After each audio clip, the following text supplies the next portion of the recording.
Hey, folks, welcome to the pre-show. I am Scott Roberts. Scotty, some may call me. And I am the host of this show, the Intrepid radio program, which does not start for about 3 minutes. We started 3 minutes after the top of the hour over on the radio station. That is Odyssey Radio, ODYSY radio.com. You can go over there to listen to this show in its audio format only, because really the only plus to being here on the YouTube channel or on Facebook or some of the other places where we simulcast is not that I have this glorious television production, but that you can see my face talking and you can join the chat room. That's the best part about the video broadcast. And so join us in here with the other Intrepids, and you can become part of this conversation tonight. And it doesn't always all go just about what I'm talking about. And so remember also, we have the show, which lasts 1 hour, just about. And we go off air right around 10 o'clock Central Time. And then we have a little break in between, and we go to the captain's cabin, which is where you'll be able to come in and make your comments and call in. That is the more informal part of the show, the post show. Elvis is here smashing the like button. Thank you, Elvis. I appreciate that. And ladies and gentlemen, Elvis has entered the building. John H.R. Piper is here. Good to see you, brother. What is he? Hello from balmy Inver Grove, Minnesota. Yes, that is a little more south of the Twin Cities, isn't it? By about a half an hour. So it's not overly balmy there, but it's balmy here today, isn't it, John? It's been kind of nice. We got 1 minute until we go live over on the radio station, folks. So this is just the pre-show. Don't sweat it too much. Yeah, folks, we were up in the 50s today here after we had a cold snap and snow, and now we're back up into the 50s, which is autumn weather. And we'll see, all over, says John. That's right. Matthew says, nice topic, Scotty, a break from this mess. Oh, yes, the Israeli stuff going on. Israel warring with Hamas. All right, folks, we've got just a few seconds, and we're going to go dark. I need you to sit tight where you are, and we'll be back any moment with the beginning of the show. So I'm going to get out of here, and you all just sit right where you are. We'll be right back.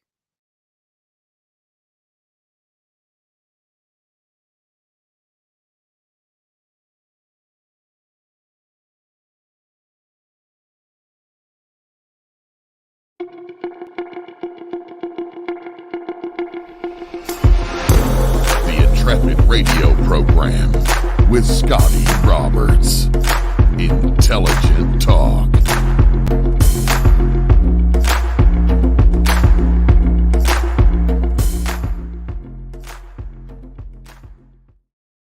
Hey, folks, welcome to the program. I am your host, Scotty Roberts. This is my show, the Intrepid radio program. We've been broadcasting here on Odyssey Radio in one form or another ever since, I think it was 2018 or 2019, August.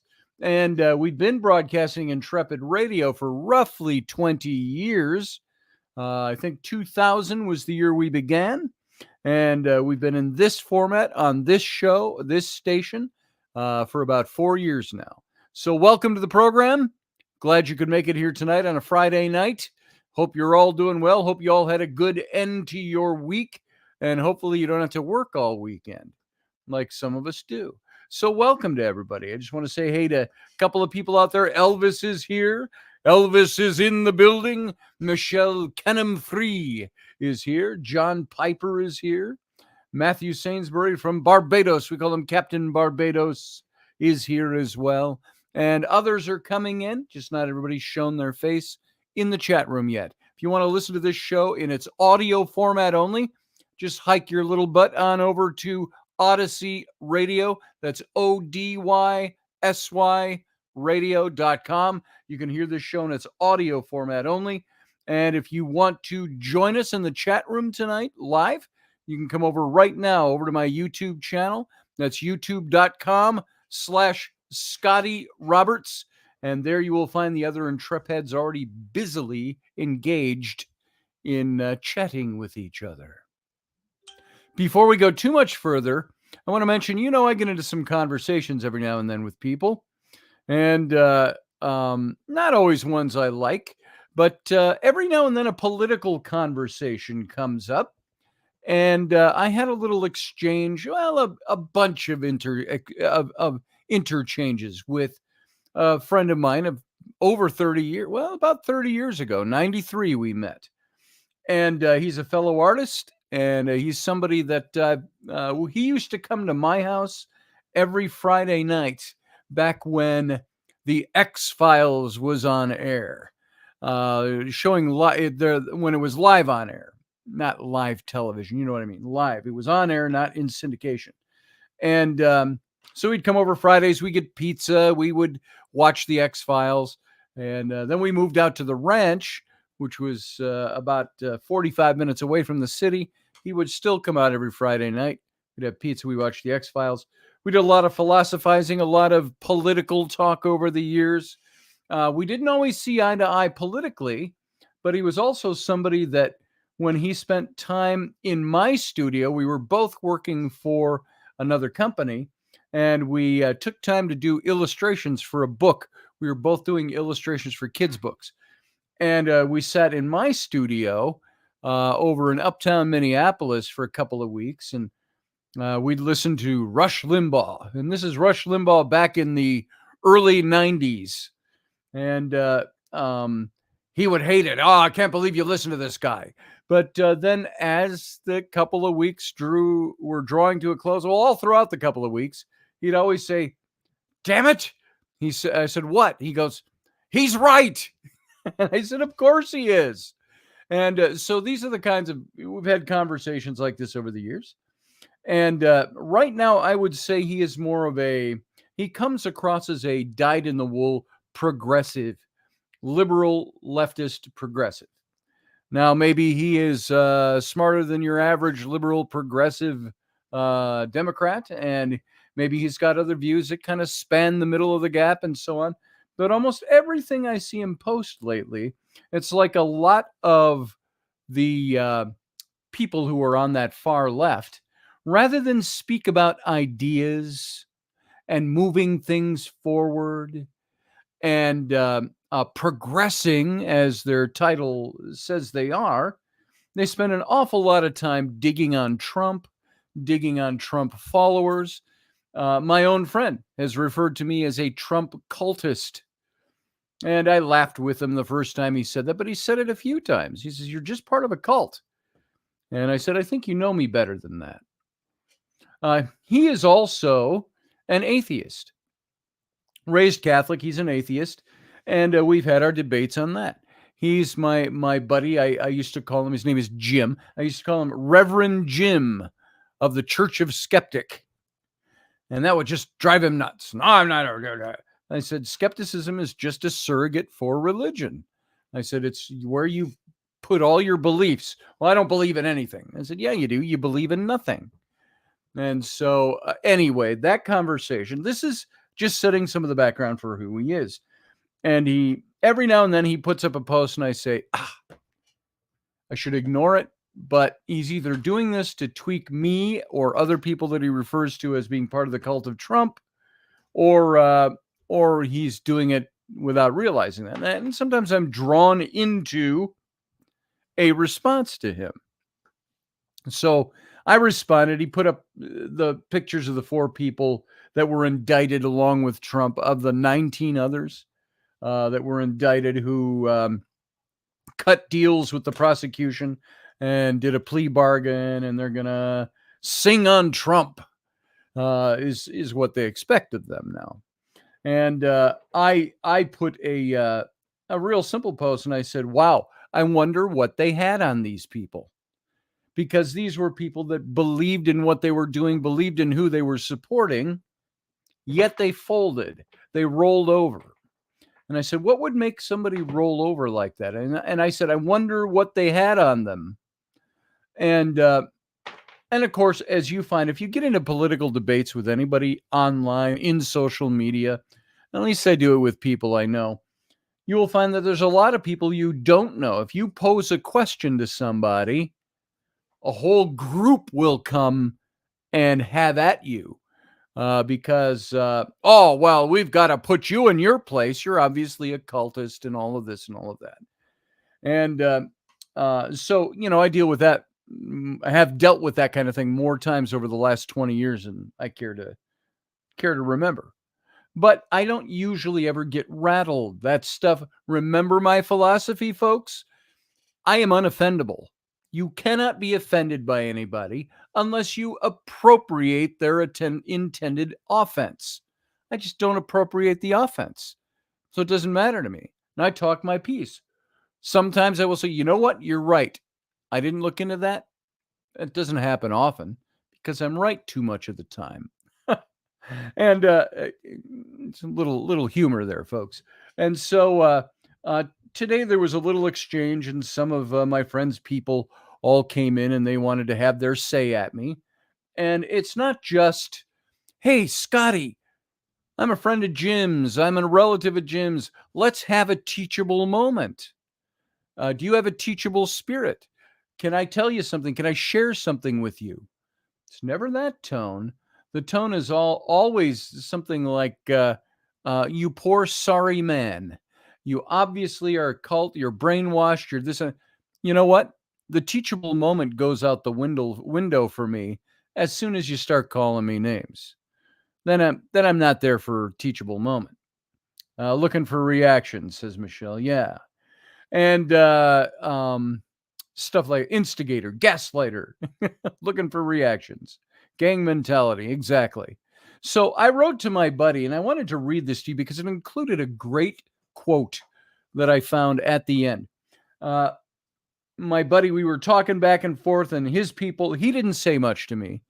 About the only thing that he said to me was, says, you're lost, man. And this is on top of calling me a cultist and all of that. And so I responded to that. And I said, I know you have to maintain a certain stance. I need my glasses for this to read my own stuff. I said, I know you need to maintain a certain stance and keep up a good face for all those around you who would drown you in ridicule if you were to break from your partisan rhetoric and use that beautiful critical mind of yours to see through the partisan haze. Referring to me as lost and occultist is the dead giveaway that you're truly unable to discuss and dialogue on a critical level as you and I used to do so many years ago. You have defaulted to party rhetoric and blasé, inane leftist isms rather than dig below the surface of the talking points that come along with their free side package of insults that you can sprinkle on those who would offer up a differing opinion. I live in a world that is completely infused with mystery and unanswered questions, from spirituality to metaphysics to politics, and probably a whole host of different things to fill in the gaps in between. For me to look at the four faces you added to this post and casually accept that they must have seen the light of the lies that they were living with Trump is far too cut and clean and decisive. One does not simply walk into Mordor. I thought that was an appropriate quote for right there. One does not simply walk into Mordor, abandoning firmly held and fought for beliefs without there being some mystery that has not been revealed to the public. I do not buy at face value that 4 of 19 people with lawsuits hanging over their heads simply said, whew, glad that farce is over. I can now roll over and tell the truth. There's so much more to this, just as there is so much more than has been uncovered regarding the last election, Biden's corruption, Hillary's 56 suicidal friends. Remember yesterday's conspiracy? It's just the basis for today's new legislation. And while I'm not some wild-eyed kook shouting conspiracy with a worn copy of Catcher in the Rye in my back pocket, I do believe there is more than meets the eye to all of this bullshit. Politics is an evil taskmaster, and I'd rather be a little lost by some people's perceptions, than unwittingly wearing the party bit in my mouth and ring in my nose. Again, I'm all up for good debate and great dialogue, but if you come in believing I am some uneducated dope, you'll find me much more resistant to any otherwise teachable moment. I'm pretty grounded in reality, even if I do say so myself. And then I added this quote at the end from Emily McDowell. Finding yourself, and I only grabbed it because it's talking about being lost. I said, finding yourself is not really how it works. You aren't a $10 bill in last winter's coat pocket. You're also not lost. Your true self is right there, buried under cultural conditioning, other people's opinions, and inaccurate conclusions you drew as a kid that became your beliefs about who you really are. Finding yourself is actually returning to yourself.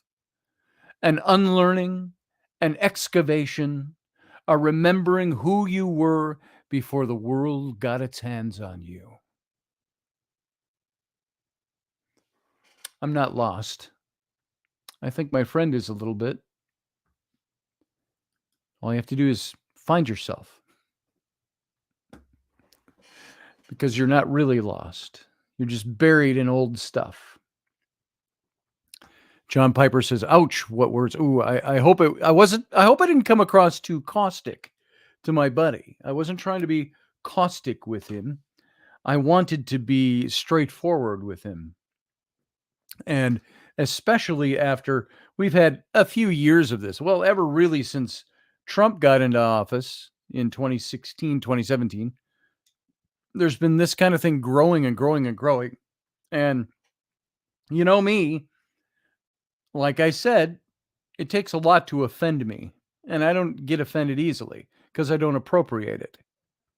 But there are insults that I look at and I go, really, you idiot. Do you think that I'm just going to sit here while you insult me? You're not getting to my heart and my core, but you've gotten to my brain and my mind, and I'm going to respond to you now. So,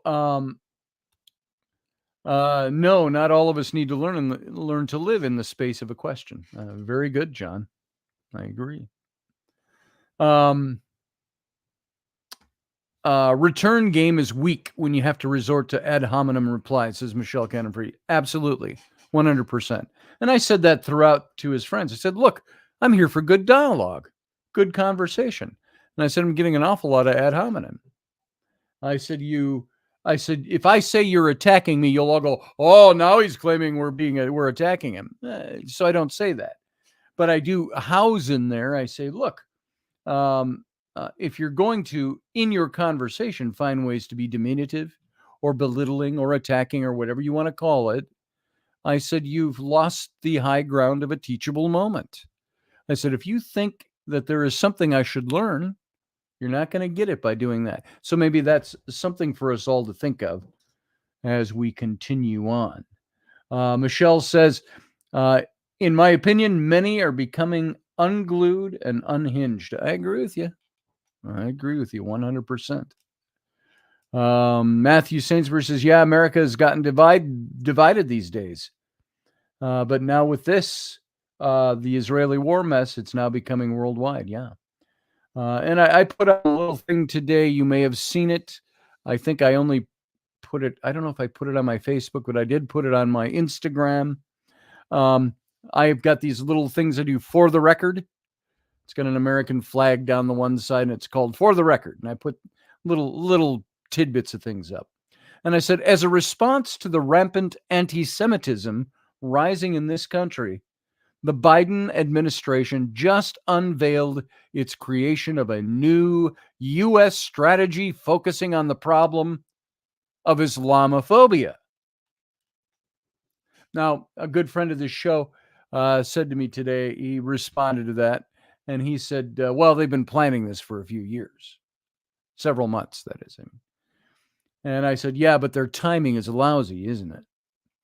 So this was the Biden administration's response to FBI Director Christopher Wray testifying that it was Jewish anti-American, or I'm anti, where'd I get that? That it was Jewish Americans facing disproportionate religious bias hate crimes in the wake of murderous attacks in Israel by Hamas.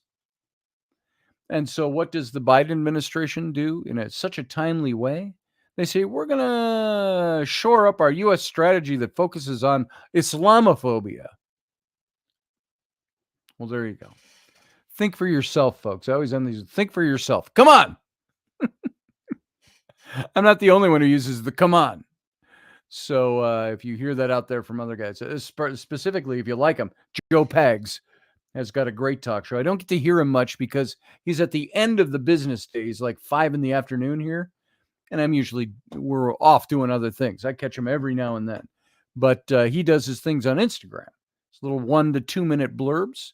And he always ends it with, come on, or come on, man, which was a Bidenism. And, or he'll end it with, he'll say something about Biden. And I said this to my friend today. I said, in talking about the Biden administration, I said, oh, just keep in mind, 86 million votes. And I know he was telling me I was lost because he brought up the whole thing about, well, Trump, never conceded. Hillary Clinton at least conceded. I said, that tells you something. She believed she lost. She knew she lost. And I said, but she hasn't shut up about it, has she? I said, Trump didn't believe he lost. I said, so that's where he told me you're lost. So, well, there you go. And that was my response to that. Let's move on.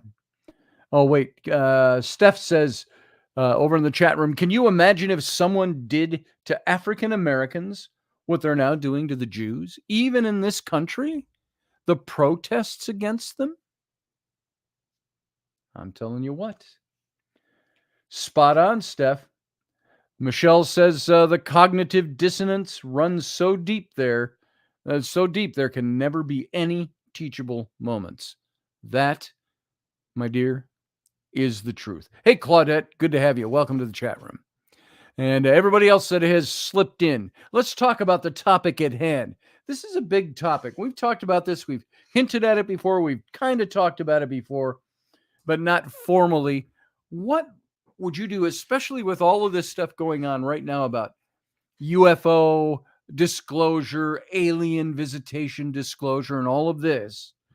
We've asked the question here, and it's not unique to me or this show, but the question is, would learning that there is life out there in space, coming from another part of the galaxy or interdimensional, I don't know, wherever it would come from, learning that there is extraterrestrial life that was sophisticated enough, superior enough to our technology to visit us. Not just to eat us or to conquer us, but to visit us. Exploration. The things we'd do.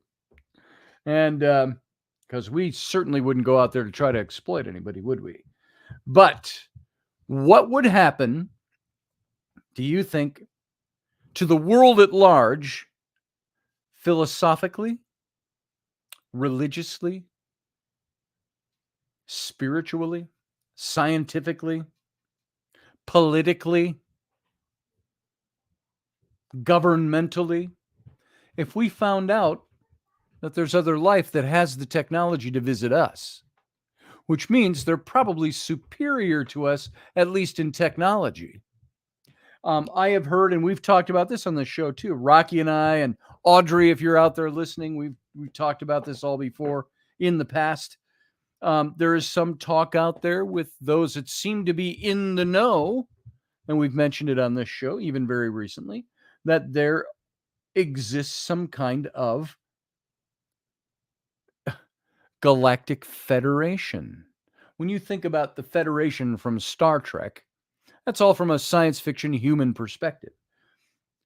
There are those that insist that they have met with and spoken with people all the way up to very trustworthy or at least credible government officials that say that federation already exists out there. We just don't know about it yet. We're not part of it.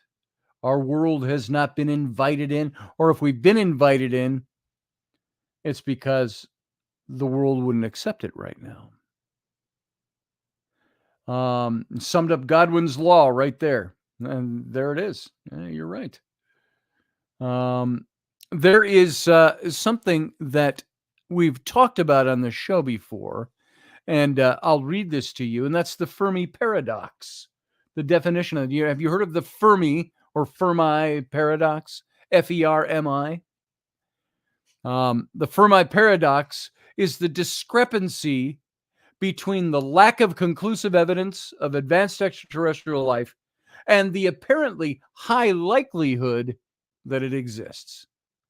There's that paradox, the Fermi Paradox. That's what they're calling it now. And there's a chain of reasoning that goes behind this. Here's some of the facts and the hypotheses that together serve to highlight the apparent contradiction between these two things. There are billions of stars in the Milky Way system. It was Milky Way similar to our sun. With the high probability, some of these stars have Earth-like planets in a circumstellar habitable zone. 3, many of these stars, and hence their planets, are much older than the sun. And if Earth-like planets are typical, some may have developed intelligent life a very long time ago in comparison to ours. 4, some of these civilizations may have developed interstellar travel, a step humans are investigating just now. Now, they say we can't exceed the speed of light, so we can't get anywhere. What if there's different ways of traveling? We'll just leave that at that. So even at the slow pace of currently envisioned interstellar travel, the Milky Way galaxy could be completely traversed in a few million years. So since many of the sun-like stars are billions of years older than the sun, the Earth should have already been visited by extraterrestrial civilizations, or at least their probes. And the last point is, however, there's no convincing evidence that this has ever happened. We don't know anything about it. So there's all kinds of original questions behind this, but that's the Fermi Paradox. I'll state it one more time. The Fermi Paradox is the discrepancy between the lack of conclusive evidence of advanced extraterrestrial life, that's point 1, the lack of conclusive evidence of advanced extraterrestrial life, and the apparently high likelihood that it exists. That's the paradox, all right? And so there's some things I want to look at for us tonight. I was originally going to go into doing something on Bigfoot tonight, and I was going to talk about some Canadian research that's been going on. If you have not seen it, it is making the, what would you call it? The supernatural news, the Bigfoot news out there. It is making live science news that on their show, and I just happened to see this episode today, they found not just footprints, and they were tracing things. They were tracing things. If you have not seen the show, by the way, Expedition Bigfoot, it's really well done. They aren't just looking for footprints and stuff like that. They come across them. They're using all kinds of technical equipment. They use technical equipment where they showed a side-by-side of LiDAR. You know what LiDAR is? It picks up every little detail and recreates it on your screen in 3D. They've got LiDAR and they've got live camera that were going side by side. And as you're looking at showing down the tunnel of this old mine shaft where they had followed what they thought was something that would have gone in there. And on the live camera, you don't see anything. Except at one point, for one quick split second, you see a little shadow behind the cameraman's. Part of his face is showing off to the side, and you see a shadow move.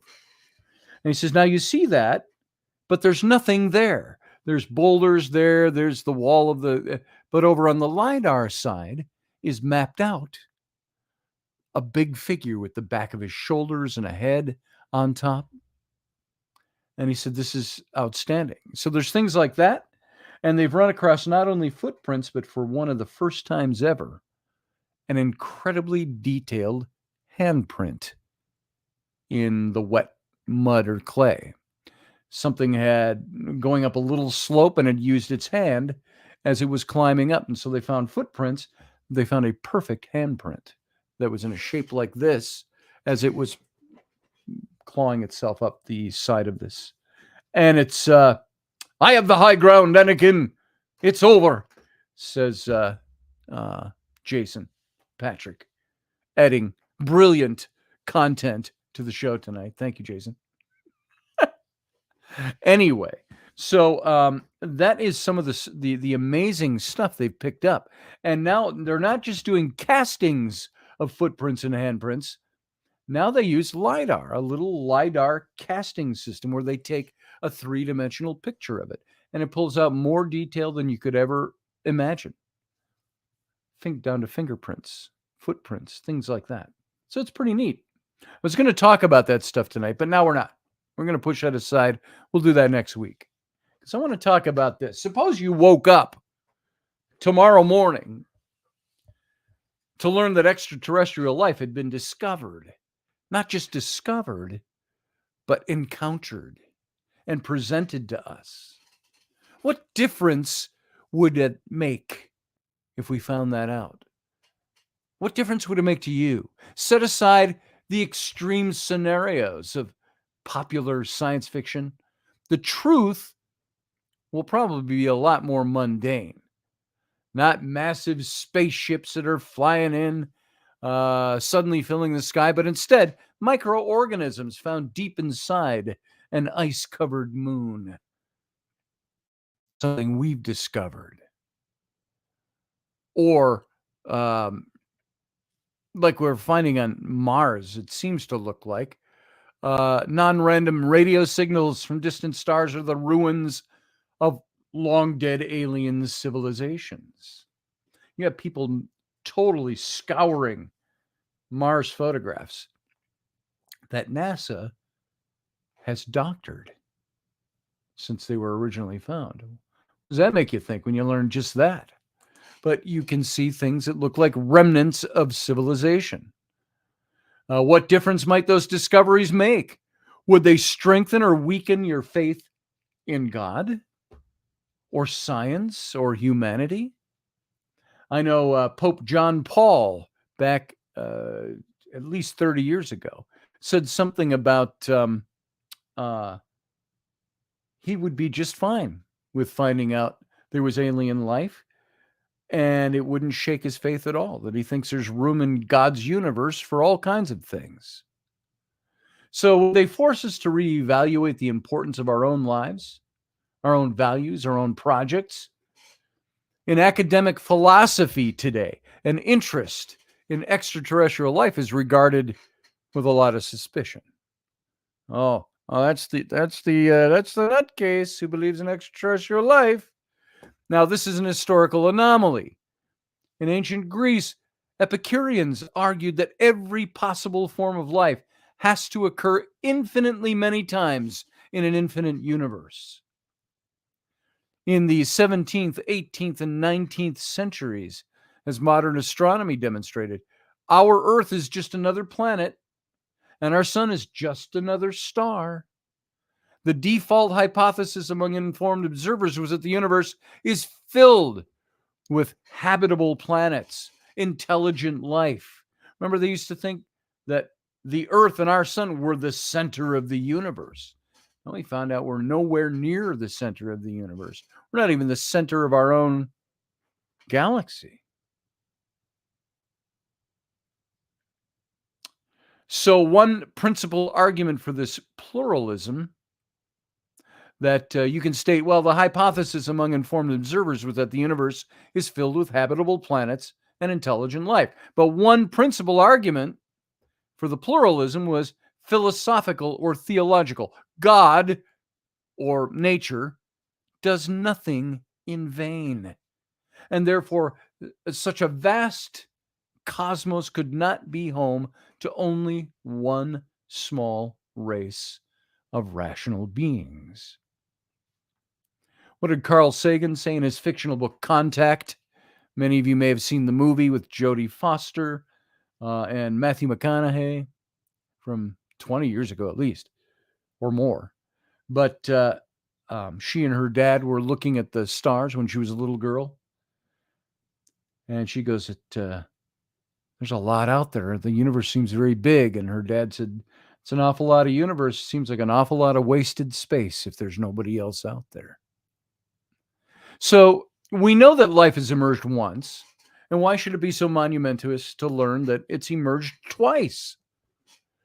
And the reason that finding life elsewhere would radically change our picture of the universe is because at any point in time, humans will have explored only a tiny fraction of our own galaxy, the tiniest, most minute fraction, let alone the whole universe. And if life has emerged only once in that small sampling, then it's possible that life on Earth is unique, right? If that's all we see. We might then use what's called now pronouncing these words together. I've worked on these for weeks since I first read this. Anthropic reasoning. Well, there's a different phrase. I'm going to get to it. That wasn't it. But it's based on that. Anthropic reasoning. We use anthropic reasoning to explain why we inhabit the universe's only inhabited planet. Where else would observers find themselves? It's anthropic reasoning, human reasoning. But suppose we discover that life has emerged twice within our tiny sample of the universe. Once on Earth, then again somewhere else.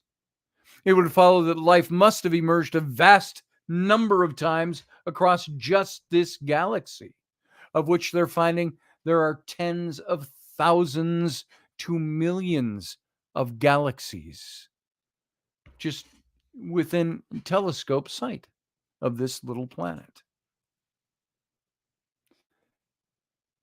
Not to mention the number of solar systems that would be in this galaxy alone, Milky Way galaxy. And it would follow that if life has emerged at least a vast number of times across the galaxy, that the discovery of independently emerging life would thus teach us that life is ubiquitous. It's everywhere. And that discovery could have very significant implications. The restriction to independently emerging life is necessary because the life found on meteors or asteroids or Mars on the moon might have the same origin as life on Earth, which they have found microbial fossils in meteor bits and chunks. That's the stuff that started life here, which contradicts our religions, our spirituality. Maybe the etiology of the beginning of life is our religions. So one perennial set of philosophical questions concerns the nature of values, norms, reasons, and their objective, universal, mind-independent realities. Or are there merely subjective, relative, mind-dependent human constructions? Normative non-naturalists, put those words together, normative non-naturalists claim that there are universal, objective, mind-independent facts about value and reason and norm and morality that aren't specific to any other particular human culture, nor even to human nature in general. And any suitably sophisticated moral agent would perceive the same moral facts and be motivated by them. Thou shalt not kill, let's say. Use that as a moral fact.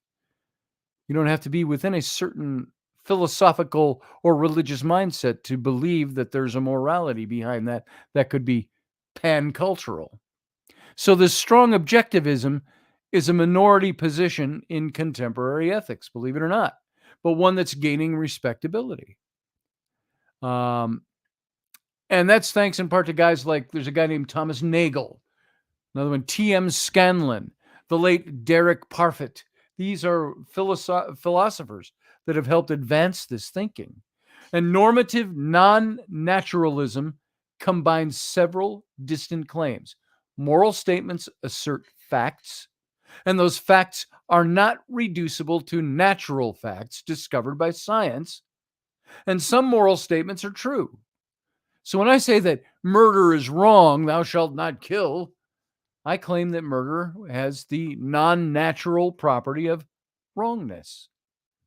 And if murder is wrong, then it does possess that property. So the normative non-naturalist position is anomalous within a purely naturalistic worldview that recognizes only the natural facts and properties postulated by science. So secular non-naturalists argue that normative non-naturalism is not as anomalous as it seems, because we already need non-natural facts to explain logic, mathematics, or the normatively inherent in good scientific practice itself. So theists, those who believe in theology, theists argue instead that normative non-naturalism makes much more sense if we already acknowledge a God who transcends the natural world. So either God creates the moral facts along with everything else, or God creates the universe in response to independently existing normative facts. And we're going to talk, we aren't going to get anywhere near accomplishing this all tonight. But if we do, we'll get back to that. So my claim I am making here on this show is that the discovery that life is ubiquitous everywhere would support normative non-naturalism. That this is because if life is ubiquitous everywhere, then we need non-naturalism to explain an otherwise puzzling fact. Given the vast number of potentially inhabited planets in the universe, we would expect at least one extraterrestrial species to have either visited us or transformed the galaxy in ways that were clearly visible, yet we see no one. Where is everybody? This is the Fermi Paradox, named for the physicist Enrico Fermi, who posed that question in 1950. In his book, If the Universe is Teeming with Aliens, Where is Everybody? Stephen Webb lists 75 answers to Fermi's questions. And some are jokes or variations on the theme, but most are distinct solutions that aren't obviously crazy. And I group these into four major categories. One, rarity of life. The specific conditions that make life on Earth possible are incredibly rare, so far as we can tell. Two, rarity of intelligence. Even if life is relatively common, the evolution of intelligent tool-making species, which we kind of talked about when we were talking about animals the other day. I think that was Sunday morning. Intelligent tool-making species requires very specific conditions that are extremely rare to develop that kind of intelligence. Three is Kantian, from Kant or cannot, the contraction of cannot. Kantian. Even if intelligent tool-making species are relatively common, a feasibility barrier prevents the emergence of starfaring civilizations. A feasibility barrier, the Kant barrier. Promising species inevitably destroy themselves or encounter resource constraints before they can conquer the stars. Then the fourth one is Wontonian, from Wontonian, you could call it. Won't or will not, that contraction. Even if intelligent tool-making species are relatively common, a motivational barrier prevents the emergence of starfaring civilizations. Every intelligent species who could conquer the stars chooses not to. So there's either the can't or the won't. or those last two.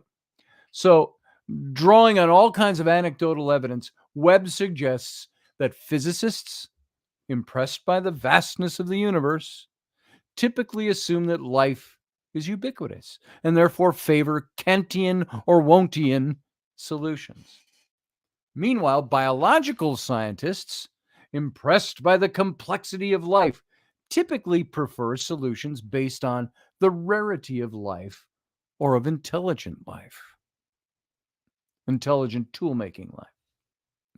So the discovery that life is ubiquitous would obviously rule out any explanation at all based on the rarity of life. And if we found evidence of intelligent life elsewhere, we'd be forced to conclude that intelligence was not rare either. And of course, if we discovered life elsewhere, then in one sense, the Fermi paradox would simply be dissolved. There's no need to explain why we see no evidence of life elsewhere once we do see it. But if the deeper puzzle would remain, if life is ubiquitous, why don't we see much more evidence of alien civilizations now? We must still explain that the astrophysicist and the science fiction writer David Brin in 1983 called the Great Silence. This is what he called it. That's the Great Silence. If it exists, why don't we see it? Why don't we experience it? So by ruling out rarity-based solutions, the discovery that life is ubiquitous thereby raises the probability of other credible solutions, especially Kantianism and Wondtianism. And so in so doing, it also supports normative non-naturalism. So even if some species eschew visibility, why should we expect every intelligent species to do so? There's those questions. Why would intelligent species choose not to make themselves visible? We can come up with all kinds of flippant answers for that. Well, they don't want to, they see what we're doing and they don't want to have any part of us.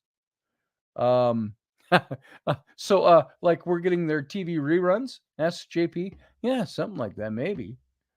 JP says, my tinfoil hat's going back in the drawer. There you go. That's what you're here for. So, why would intelligent species choose not to make themselves visible? Webb lists 25 distinct Wondtian, I keep wanting to say want, W-O-N-T, Wondtian, the won'ts solutions that have been seriously defended. And here are some of them. Advanced extraterrestrials keep us isolated in an intergalactic zoo as subjects of laboratory experiments. Or because any inhabited planet is a non-renewable source of information. Extraterrestrial environments are either not interested in colonizing or transforming the galaxy. Or else they believe that this would be wrong. Cautious aliens are hiding because they fear that the universe is silent, because some genocidal species destroys anyone who becomes visible. And by the way, while these sound goofy because we haven't experienced extraterrestrial contact, they're legitimate questions. Extraterrestrials are post-biological machines with no interest in stars, planets, biological life, or communicating with us. Aliens have passed through the singularity and disappeared into black holes, transcended to a higher dimension, created a new universe, or migrated to a virtual reality, or Valhalla. Advanced aliens congregate around black holes where energy is most abundant, or in the cold outer reaches of the galaxy, where computational processing is most efficient, and so on. So, any Wondtian solution faces one obvious objection. One non-Wondtian species, or even one maverick group of individuals, could do things that would be clearly visible for a very long time. So to solve the Fermi paradox, Wondtian motivations must be universal, not merely widespread or kind of widespread. They have to be universal.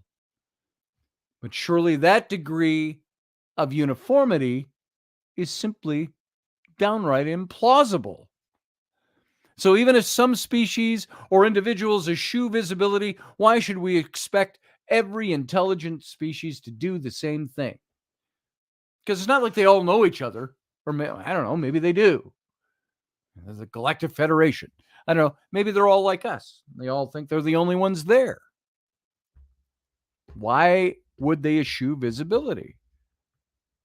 Why would we eschew visibility on this planet? Why wouldn't every intelligent species do so? Wontonians are open to an accusation of anthropomorphism or parochial Catholic school parochial.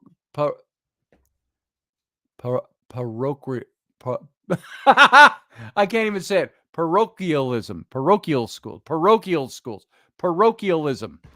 Boom. So let me start that sentence again. Wontonians are open to an accusation of anthropomorphism or parochialism. They're projecting their own individual preferences onto all intelligent beings. So, of course, Kantianism faces a parallel objection.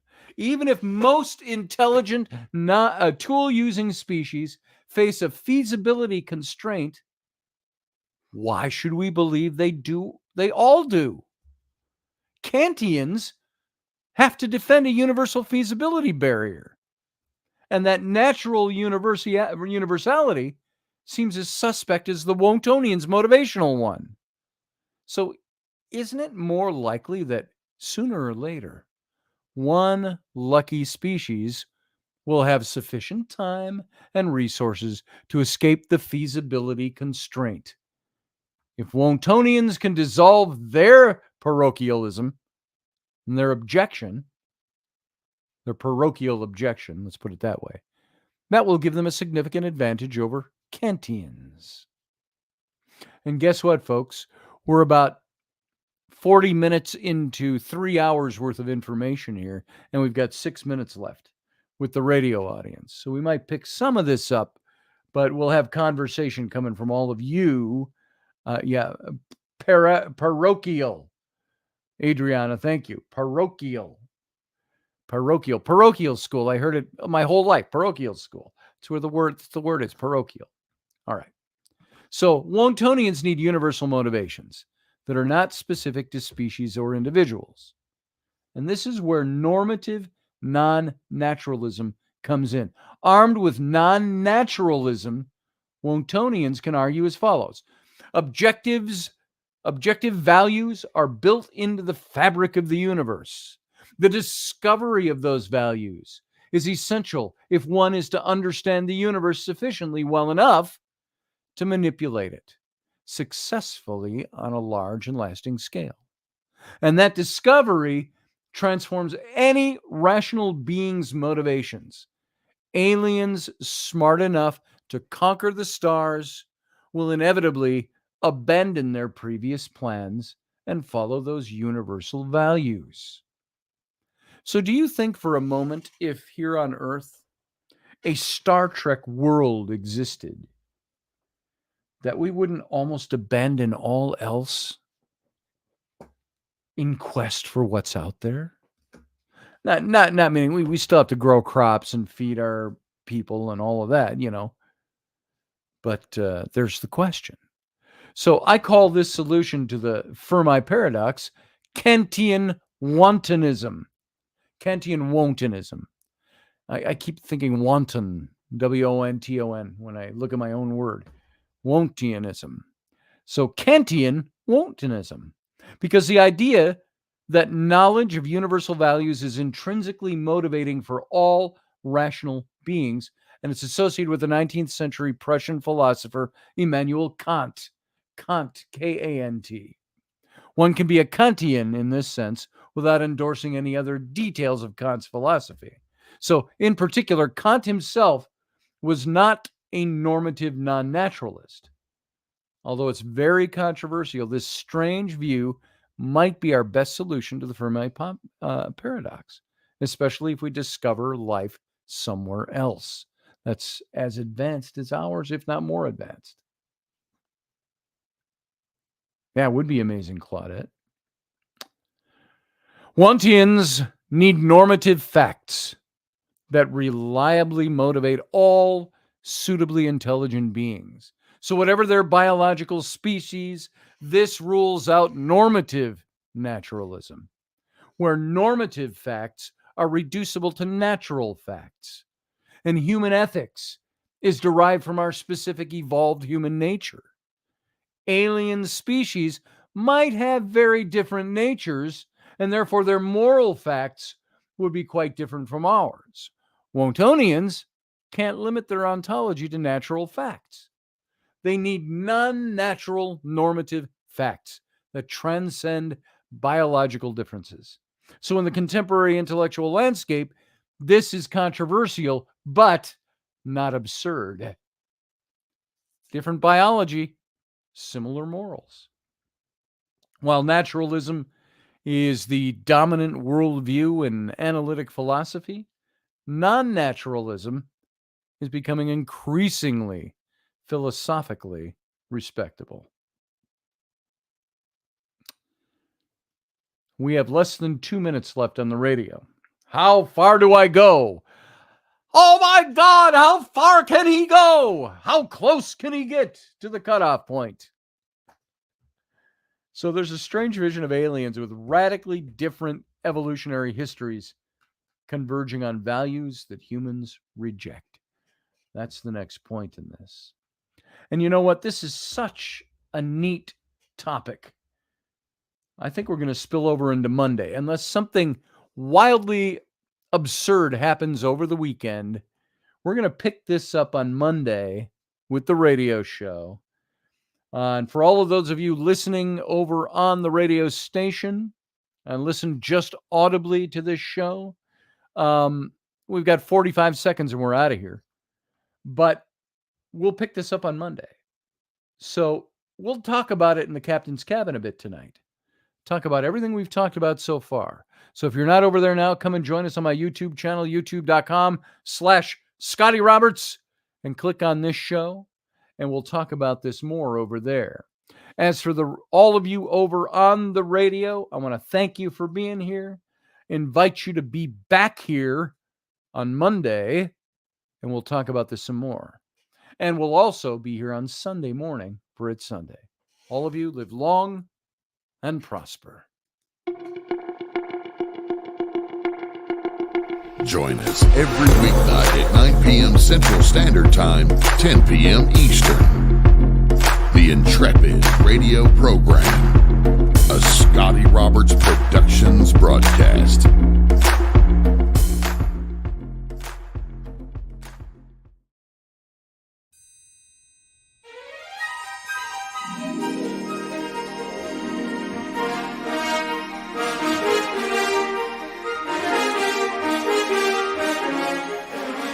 Hey folks, this is Scotty Roberts, and this is the Intrepid radio broadcast. I've been broadcasting for about 20 years now, covering such topics as science, politics, the paranormal, weird science, weird world history, archaeology, and the paranormal. Everything from ghosts to cryptids to creepy things that go bump in the night. So every week I bring you 3 new episodes.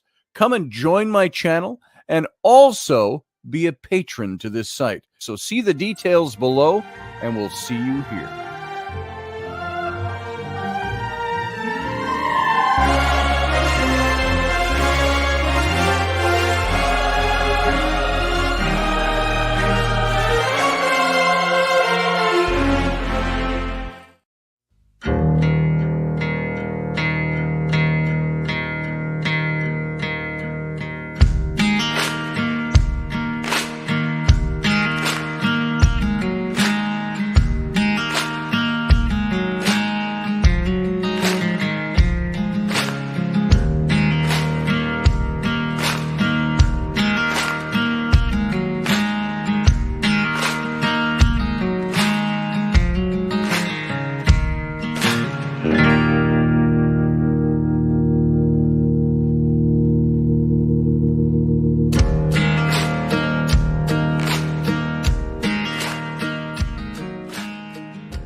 Hey, folks, welcome back to the Captain's Cabin. Thanks for being here for the show. Thanks for being here for the after show tonight. We can talk about this. There is do you want to contribute to what we've been talking about on tonight's show? I've got, don't call in and go, that's a great show, but I got something totally different I want to talk about. Maybe. It'll all depend on what it is. But here's the link. If you want to add to this, or talk about this, or talk about anything we talk about from this point on, you're welcome to. And so, by the way, Matthew, you said something about there was that family that saw something come down. The police saw it come down too. And it was captured on film, and that has not been discredited or debunked. But they saw 10-foot beings. And then all of a sudden, all the neighbors who saw this stuff and took films of these beings, all their footage is not available, has not gone viral. Why? Well, there is something, it's all been confiscated. So it's an interesting topic because there's something about that particular event that rings very true. Hey, we got Delaney Pearl Jones, just called it Delaney. How you doing? Hi. I'm doing pretty good. Right on. How are you? I'm good. What's going on tonight? Well, you were talking about contact with aliens and stuff. Yes. Oh, God. One day, a couple of years ago, I had gotten, someone purchased some of my Scully buddies, right? And I had $100. I was walking down the street past this old hotel that was actually, it was saved. They were going to tear it down. It's a part of Janesville history. And it has the chevron signs of the Star Trek signs. Oh, yeah, yeah. And then on top of the building around it, it kind of looks like the old Ghostbusters hotel apartment. Oh, yeah. Well, there was insignias on it. And I was filming it and talking about how it looked like the Ghostbusters building. And there's this weird guy that came up. I seen him out of the corner of my eye, and he did not look human. I swear to God, he was disguised. Well, I've seen a few guys that don't look human. But these things test people, okay? Okay. With generosity and how you treat other people. Okay. Well, now, what's interesting, I've also heard the same thing, and I've told the story about angels will do that. But now there's all this talk that, and I even wrote about this, I'm not dismissing the reality of angels or devils or demons or anything like that. But one of the possibilities they've said is that our misinterpretation of spirits or of alien entities is that they were angels and devils and demons and gods and all of those things. Yeah. Down through the ages. So anyway, you were saying about this guy. Yeah, so he comes up and asks me, he's like, excuse me. He's like, I'm sorry to bother you. I actually have the video on Instagram and you could hear him talking. Well, I was zooming in on the insignia of the hotel. It had an 11-pointed star and the triangle mark like I have on my cane that I had. Yes. Well, he said, I'm sorry. He's like, me and my son are homeless and we're trying to get a hotel room and we're $15 short. Yeah, we're 15 billion light years from home and we have nowhere to go. Right. It was so weird. Well, I gave him $7. Okay. Mm-hmm. So I gave him $7. Okay. Just $7. Not anymore. Not $7. So 3 weeks later, I'm looking on Instagram and Facebook and there's a doggone crop circle that was almost the exact marking of, it was a mesh between the hotel, the big 11-pointed star and the chevron insignia on the front of the hotel and up on the side of the hotel. It was that put together in a giant crop circle in the UK. Oh, 3 weeks later. I got videos and pictures of it and the whole experience. It was crazy. That is crazy. I've tried to deny these experiences, but also I was doing a video years ago and I felt something. I could feel it, right? What? Well, I happened to catch a little gray man. He keeps saying his name is Lamb from Aleister Crowley's buddy. And I got a picture of him directly over my head. You can see the face of the alien guy, and then you can literally Aleister Crowley's face. Yeah, I got pictures of it. If you want me to send it to you, yeah, I'd like to I see can. that. Well, everything's on Instagram and Facebook. And why is it we always want to deny this stuff? Our first reaction to anything is that the fight or flight evolutionary thing involved with this. The first reaction we have to anything, ghosts, aliens, spirits, whatever, is no, it's got to be something else. We've been programmed to deny the supernatural. Yes. Hillary's emails. Thanks for putting that. Aliens, angels, and demons are just 3 languages that mean, I'm assuming a she, because you're assuming the identity of a female there, that they mean the same thing. Add in jinn or genius and a few others for good measure. That's a good point. That's worth looking at. I know I've done a lot of study on all of those things, so that's interesting. Yeah, I've been studying since I was little, because I woke up. I really feel they took me for a ride. Yeah. And they didn't put me back in the house. They left me on the front porch and I had to knock to get in, and my grandma was pissed. Thanks for taking me for a ride and leaving me on the front porch. Right. I was only like 8, and my grandma was mad because I was knocking on the door. It's like they took you out for a drinking binge, and they just, that's his front yard. Just drop him in the yard. My grandma was so mad at me. I'm like, Medea, they took me. She's like, Wow. They probably did, but I don't know why they didn't bring you back inside. I said it was a joke to piss you off because they messed with you too. Nice. I'm just going to say now, aliens, if you're going to abduct me, please bring me back inside. Yeah. So it's all interesting stuff. And I know for many of us, all this stuff lies on, it's the outliers of our existence. We don't experience these things for the most part. Other people do. And we hear their accounts, and that's as close as we ever get to it. But there is that Fermi Paradox. And what do you do with that, by the way, Delaney? The fact that there is seemingly all this life that surrounds us out there, but we've never seen any of it. It never visits us, except the rare few that we write off as crackpots. Well, they've been visiting me since I was born dead. I've had experience with all these things my whole life. I just tried to deny it and run from it. But you can't, because there's a connection there, you know. Sure. And then come to find out, I got Zulu reptilian blood in me. So what did Jason say? The aliens are all tuned into season 23 of Earth, eating their space popcorn like they're watching Jersey Shore. There you go. Exactly. That's got to be it, Jason. That's got to be it. So that's interesting. Oh, hey, we got Matthew Sainsbury is called in. Let's bring him up too. Hey, Matthew, in Barbados. Hi, Captain Barbados. How you doing tonight? Okay, Scotty. Yeah, hi. Good night, Delaney.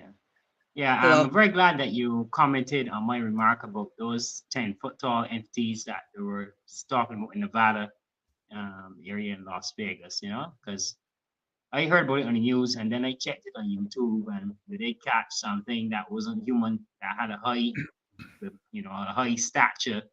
I saw on YouTube. They say it wasn't made. I believe this is a real camera footage, or so. That's what they said. Yeah. Yes. So, there's a lot more going on out there. I've seen some still photos taken from that, and I've seen some of the video. And the police are on record as saying that this happened, and they filmed it on their car cams or their body cams, picked it up. So yeah, because I remember when it was when Uncle Dave was on your show one day, I was telling him about this object that fell from the sky in Kecksburg, Pennsylvania, that shaped like an acorn, and it had mysterious writings on it, and everybody tried to decipher it, but the language was not known to man, you know. Yeah, that was another incident too. And then the government came and actually quarantined the site and covered it up, and then rode off into the sunset with it. And to this day, we don't know what they did with it. So yeah. Yeah, it's Yeah, it's they cover up crazy. this stuff. Jason, by the way, Jason Patrick out there, I think you should call in, brother. I want to hear you expound a bit on some things and talk to us a bit. Tell us what you know. Kalina 2006 in the chat room. Everyone is tuned in as children, but the older we get, we learn to be skeptical of things we can't understand. That's the Yeah. truth. That's the truth. Some of us never lose our skepticism. You know, all of what I do now is because I was curious as a kid and I wanted to know more. And now I'm probably more skeptical now than I was when a kid. Obviously, I agree with you. Kalina. Is it Kalina? Kalina?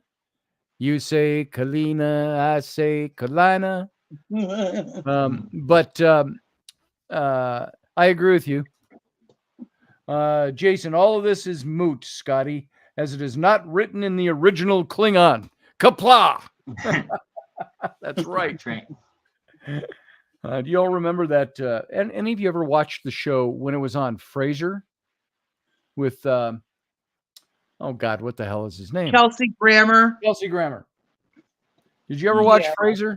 There was one episode of his show where he was supposed to do a reading at a bar mitzvah. And he didn't know Jewish. And so some kid gave him the Jewish script to read. And he said, I've typed this all out phonetically for you. And so he gets into the bar mitzvah and he starts reading. And this kid was playing a trick on him. It was actually, he didn't give him Jewish words. He gave him Klingon. So he's up there in his bar mitzvah in the synagogue reading Kapla, Tuk, Tuk, Pako, and in Klingon. And it was it was a great series. He read it so passionately. John Piper, here is how you call in. I'm going to paste this link right here. I don't know if it's clickable in the chat room, but at least copy that and paste it into your browser, and it'll bring you right in here. So that's the way to get in. Kalina says Kalina. What syllable is the emphasis on? Kalina. You say it fast like that, Kalina? Or is it Kalina or Kalina? Klingon. Kalina. Yeah. I hope you're rolling with us. I'm just it's Adriana. Oh, hey, Adriana. How you doing? Let's see. Elderberry said he did his son's bar mitzvah and Lowell taught him the Klingon. Nice. That's funny. So, I did, by the way, whoever said it, that Frasier's they're coming back with a new Frasier series. I did see a little trailer, like a 30-second trailer for it. Crossed over and I went, oh, that's interesting. I didn't watch the show with regularity. I caught it regularly enough that I understood who was who.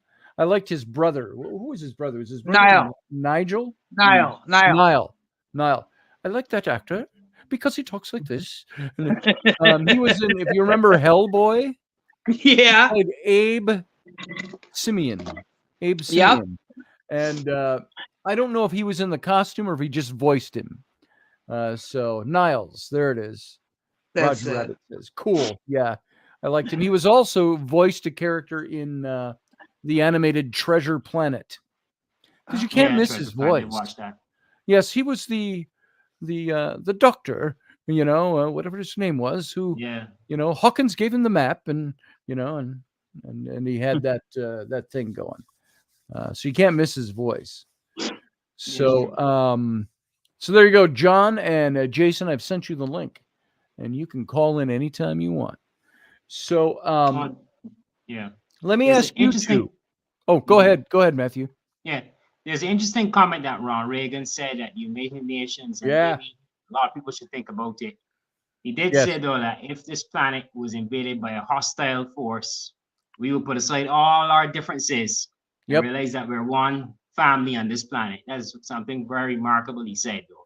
Wasn't there something he also said when he was it Reykjavik or another place where he was doing talks with Gorbachev, and they were at an impasse on something, and he said to Gorbachev, he says, "Let's go take a walk," and they took a walk together away from the microphones and away from all the people. They, of course, had security with them, and one of the security said something about how Reagan had brought that up again. He said to Gorbachev something about, we're at this impasse, but what if we were to face aliens and we were at this impasse, and so on. So it's very interesting. Here is John Piper himself calling it. John, how you doing, sir? Not so bad. Hello, everybody. All right, good to see you, brother. Been a while. Yeah. So, recovering from all the surgeries, I'll be just fine. Yes. And by the way, folks, I originally met John at the Minnesota Renaissance Festival. Oh my God. Years and years ago. It's almost 20 years now. If not more. Well, let's see. It's been 17 since I was there. Yeah. So with that. More than that. Yeah. Anyway. Yes. He had rapier wit and a rapier with him. Yes. Yes, I did. Okay. My thing is, like, you get talking here, and it's like, what's really interesting is how the Vatican, as a Catholic and as a semi-theologian here, there's actually Vatican position papers written out. There's actually a book called "Would You Baptize an Alien?" or "Baptize." Would you baptize an extraterrestrial? And it's written by the Vatican Observatory's head astronomer. Interesting. So yeah, it's pretty wild. Well, let me ask you, since we have you here from the Vatican, let me ask you. There's all this talk and scuttlebutt about the Vatican has all this earthly knowledge. They are like the more advanced version of what the Library of Alexandria would have been in its day. Oh, the secret library? The secret libraries. Do you think the Vatican knows whether or not there's alien life already? I think so. I just think it's buried so deep in my library card there is kind of out. It's expired, yeah. But they've got there's rumors about them having artifacts of saints that some of the saints were aliens. Pretty nuts type stuff that's apocryphal. Wow. But it's more like on the whispering part of the that stuff. So it gets like maybe there's bodies at the Vatican, maybe not. Maybe not. The whole idea of that. They're not at Area 51. They're in the Vatican. No. But what's the other thing that we're going to talk about? The theology of the St. Pope John Paul II. What he was postulating was, well, if there are aliens and they are in communication with people, then they are reaching out as God's children as well, because anything in this world that has either, we believe in the spiritual and the non-corporeal stuff, as well as the physical entities. So they're created beings, they're creatures of God. The question is, would they be baptized or would they need to be baptized? And the question is, was Earth the only place that ever experienced original sin? Right. As that was postulated by C.S. Lewis. I've heard that, and I've had those conversations, those theological conversations. If there's alien life, would that then mean that we are the only planet or the only species that fell out of favor with God? Or are there other gods for other galaxies? This is the kind of thing that the greater plurality thing. Well, you see, my position is that, well, there's one God who is outside of time and space, who, because of her being, existed in a begotten way, is that there is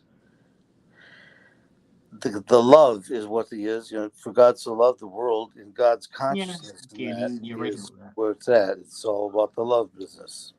Yes. And then there's the issue about the reptilians actually having been the snake in the Garden of Eden. Yes. Ooh, I've heard all of this stuff before, and you don't know. That's the thing. You just want somebody to come down and go, all these books over here. Yeah, Don't read this. Those are dumb. This is what's real. So yeah. That's the hard thing to try to balance. And I should have a theological talk with you sometime, because you know how I have expressed things on this show. It just seems to me that, and I'm not being blasphemous, and I'm not trying to step out of bounds with God, or by any means try to psychoanalyze God. That's not my place. But it would seem to me that there's so many things that feel missing, that God could have been a little clearer about that. And answer questions. Especially if it comes to salvific nature, eternal destiny, things like that. Yep. God, you could have been a little clearer, so people don't have to, well, I think I'm doing the right thing. Yeah. So, and it all ties in. All this stuff all folds into all of it. So, Because some people think that the prophet Ezekiel, actually witnessed a UFO. In Ezekiel chapter 1, there's this wheel within a wheel that he talks about. And right, a lot the of wheel things within a that wheel sound within a like a wheel modern within a wheel UFO. within a wheel. Yeah, and I've torn that apart. We've done a show on that, as a matter of fact, a while back, talking about Ezekiel's wheel within a wheel. And so there's interesting stuff to examine. All kinds of things in the Bible that seem to speak to alien life, if you look through the... So, and who knows? Who knows for sure? Well, somebody does. Yeah. So, I get a kick out of this show. What's it called? Ancient Aliens? Oh, yeah. Here's Fra Angelico has painted a craft in the back of the of his picture of the Annunciation. It's like, yeah, the little globe thing he's flying around in. Yep. So it's like, hello, or yeah.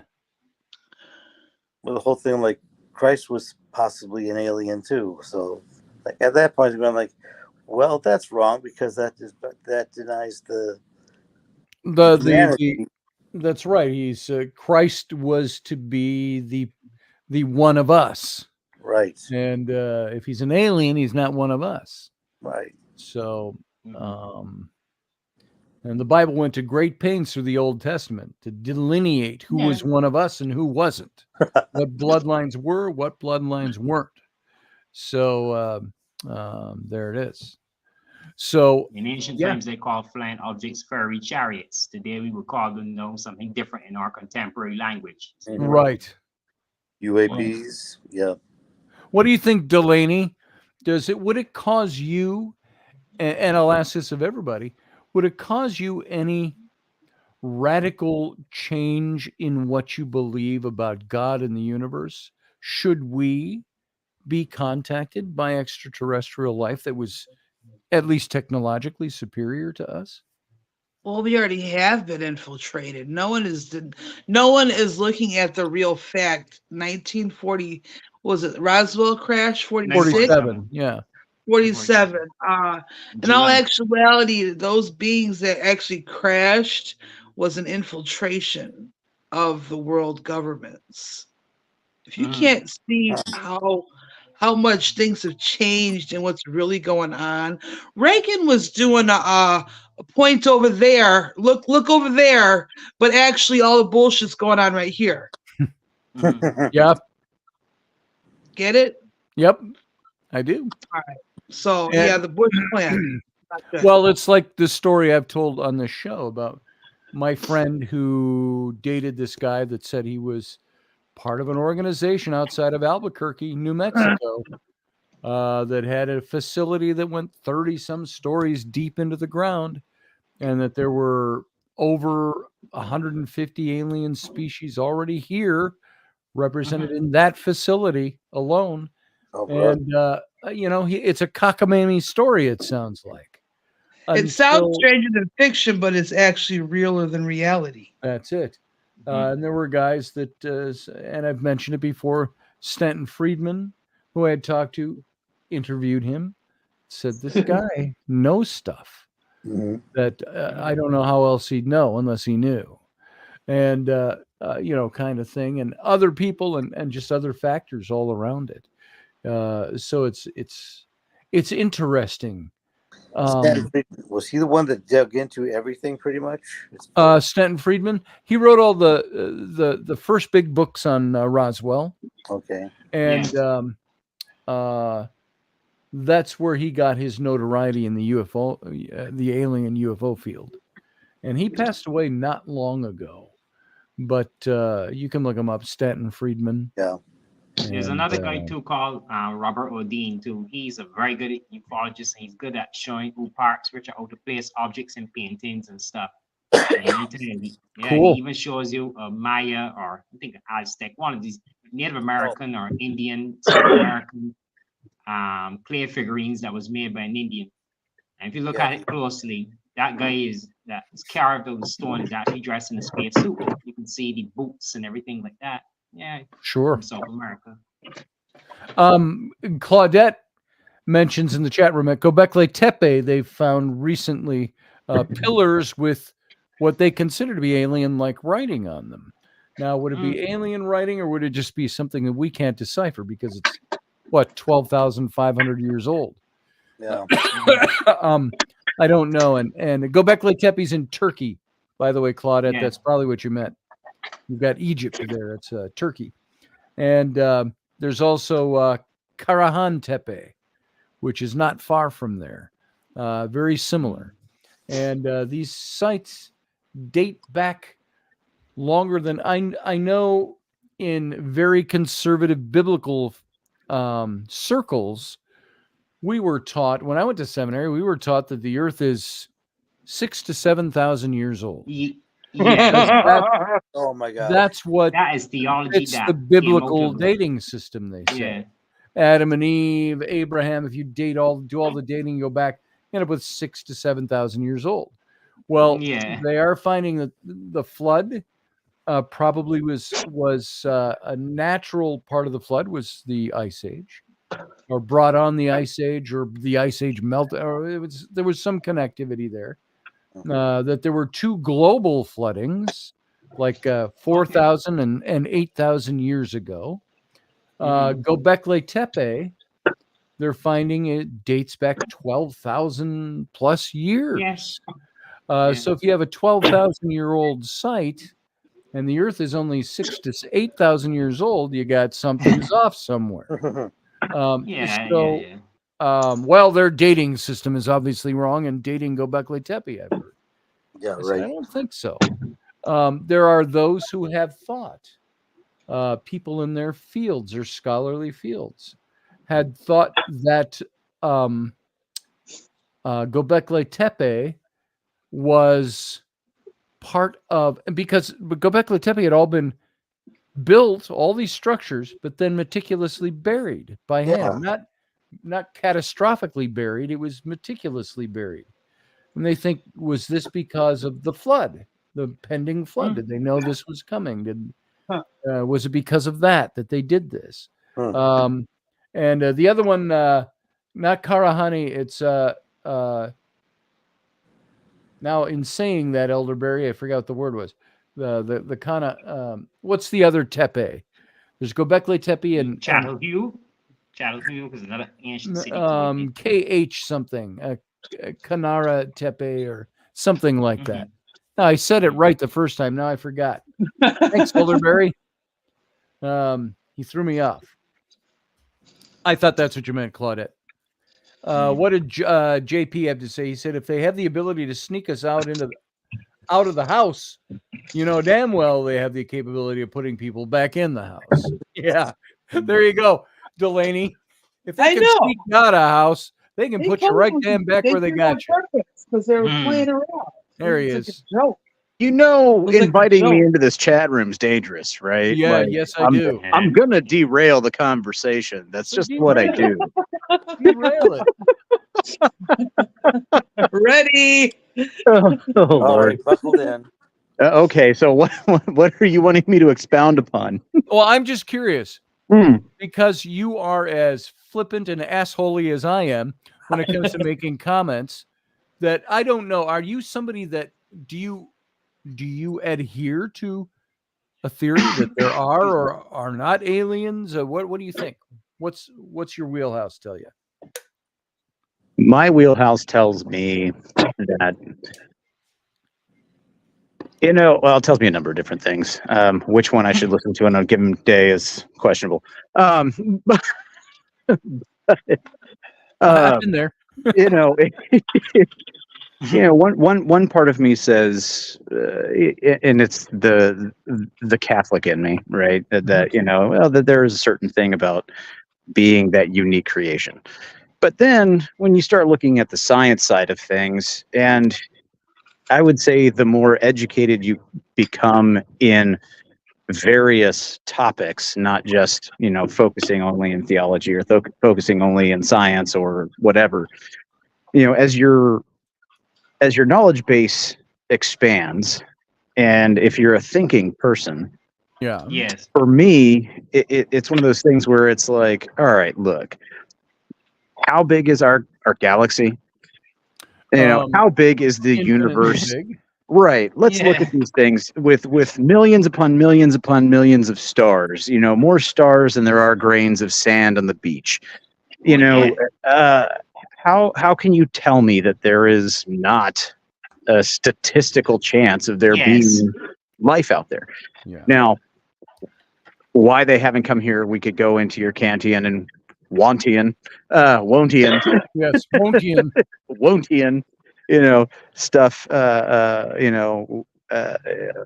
all we want, for why they haven't been here or why we don't know they've been here. I mean, heck, for all we know, if we want to get really nerdy with it, prime directive, man. Yeah. Prime directive. But then again, like I said earlier, all this stuff is moot because it's not written in the original Klingon.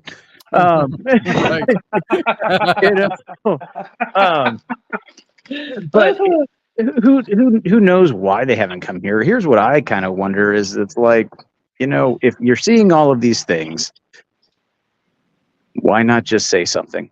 If the government has all of the things, various multiple governments have footage from FLIR and things like that on aircraft. I think we have, and I think there's been all kinds of evidence, just always thrown off as this guy's bunch of doo-doo. Right, and it's understandable because it is very fantastical. It's a broad, big idea, and you can't wrap your head around it almost. No. We live and exist in our own little microcosm, and we are so easily just set into working with the blinders on mode that when you start bringing those things from outside that are bigger than what we think about in our normal, everyday lives, you stumble into that thing of cognitive dissonance. Sure. You have all of the evidence in the world to refute everything that you feel or think or whatever, but because you're so stuck in it, you can't wrap your brain around it, and you can't accept new evidence and change your standpoint or be open to changing your standpoint. I get that. Yeah. So, I'm a little deeper than flipping ideas, I guess. Yeah. Now and then. Yeah. Your prime directive thing got me, though. That was the clincher. There was something you mentioned that I wanted to comment on. Now it's has slipped away from my mind. But I tend to think with all of this that there is something there that we certainly can acknowledge. There's a lot of buffoonery out there. There's a lot of weird accounts of things out there, but I think there's also real accounts of things out there. Yeah. And I also think that it's very possible that we have already been contacted by other species out there, but it has gone through governmental heads of state that or committees or whoever sets themselves up. Do you think for a minute that if aliens landed and wanted to meet our president, and they'll make no Biden jokes here or Reagan jokes or anything, but if they wanted to meet the leader of our country, do you think there would not be people already in place that would either prevent that from happening or be part of that happening or be part of this is why this cannot be released to the public? I think that may have been done already. Maybe I'm not being very clear because I'm just babbling about it, but I think bottom line, we've already been contacted. We already know these species exist. Some people know for sure all the ins and outs of this, but it's not being revealed to the general public. And that there's a reason for that. I think if Homeland Security, such as it is, can keep secrets on terrorist groups within our country, can they keep secrets on alien groups? I don't know. Maybe it's not a good comparison. But I think we just don't know everything, and we're not being told everything. No. And I think the only way it's going to get out is if normal people let it out, which they do. But it would take something. Yeah, something's crackling. Not sure what that is. Yeah, somebody typing? Is that cooking or crackling? I think somebody's typing. I came off and mute. I'm gonna go, y'all. Oh, okay. Okay, see you, Delaney. Thanks for being here. Y'all. Bye. Love you. Later. Love you too. Okay. It's probably actually it's probably my NSA guy and my FBI guy who are listening in on my Amazon Echo dots. So yeah, something's going on. I muted Captain Barbados. It's not him. Mm-mm. Well, we'll figure it out. It'll either go away. Maybe it's me. Maybe it's like in what was the movie with Mel Gibson and his kids and the aliens in the field? Oh, Signs. Signs. He Signs, holds up the baby monitor. that was Mel Gibson. Swing away. Swing away home. Yeah. That was a good movie. It was a good I movie. have it on DVD. Yeah, I liked it. I enjoyed that movie. The water is the one of the things that the aliens couldn't stand at all. Yeah. Yeah. You know what? Jacqueline Phoenix, the guy that playing Gladiator, he had I think he had glasses of water there, and he used his baseball bat. Oh, yeah. Yeah. It was a good film. Fun, man. What I want to know is look, why don't we just say, hey, come on down, and then we can start filming new episodes of Alien Nation. There it is. It's a great series. Let's just make it a reality show. A reality show, exactly. I don't know. If they exist. And again, that goes into the Fermi narrative or the Fermi Paradox. Yeah. If they're here and there's so many of them and they are alive, where are they? And that's the big question. I'm still kind of if locked they on are here and go ahead, John. What? I'm kind of locked on the whole reality TV show. Suddenly going like the Housewives of Beta Reticuli. You know, it's like, oh. Yeah, there it is. Well, you know, I was cruising down the mean streets of Grand Forks, North Dakota here, and tell you what, I saw some guys with some crazy looking motorcycles with some crazy looking, almost like Pharaoh looking helmets.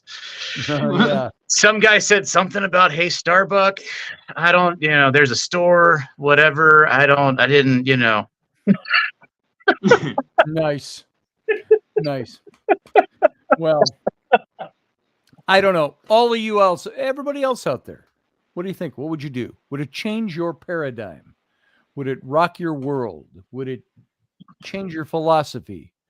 Would it radicalize the way you think? Or would you be pretty much the same? I think I'd be pretty much the same because with obvious obvious differences. If you know they exist, that's like, now this is a negative, but I know terrorists exist, but I've Yeah. never had to deal with them one-on-one. Right. It'd be the same thing with aliens. I think I know they exist. I don't ever have to deal with them on one-on-one. Never had a conversation with one that I know of. Yeah. So, it could be like Delaney's Yeah, story. ghosts seem to be very real, so there's a Yes. lot of other stuff out there. Yeah. So there it is. Indeed. Yeah, that's an interesting kind of conundrum there. How would anything change? I can tell you one thing. Yeah. Aliens showed up, I'd be looking really, really hard at Verizon, being like, if these guys can go across the galaxy, we put a man on the moon in 1969. You're telling me I can't get 5 bars in my house? That's No. it. Yeah. Exactly. Exactly. That's why we aren't crossing the galaxy right now, because we can't get 5 bars in our house. Exactly what it is. So anyway, here all weekend, folks. yes, keep your waiter. So anyway, I'm running out of material.